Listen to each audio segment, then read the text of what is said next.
Tafadhal Rasulullah. Dah boleh dah ni, tak kahwin ni? Yakin? Yakin boleh? Kalau yakin boleh, bolehlah kahwin. Kalau tak yakin, jangan kahwin dulu. Itu khusus ni. Alhamdulillah, syukur kepada Allah Subhanahu Wa Taala pada hari ini.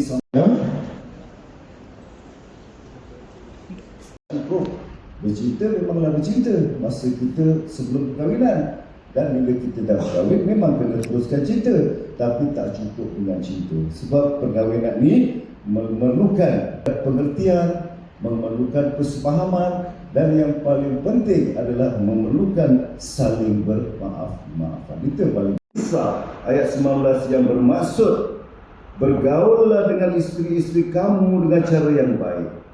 Kemudian jika kamu merasai benci kepada mereka, janganlah kamu terburu-buru menceraikannya, kerana boleh jadi apa yang kamu benci itu mendatangkan kebaikan.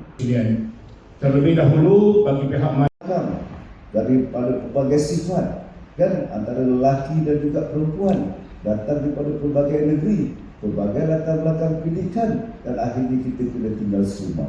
Bila kita tinggal serumah, dan tentulah ada banyak masalah. Betul tak? Yang selama ini tidak disembunyikan, yang disembunyikan, dan akhirnya kena dedahkan, dan pada masa itulah cabaran itu. Sekali membuat apa-apa keputusan waktu kita sedang marah.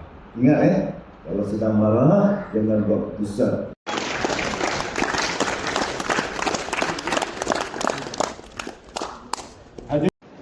Seterusnya dijemput Cik Nur Islam.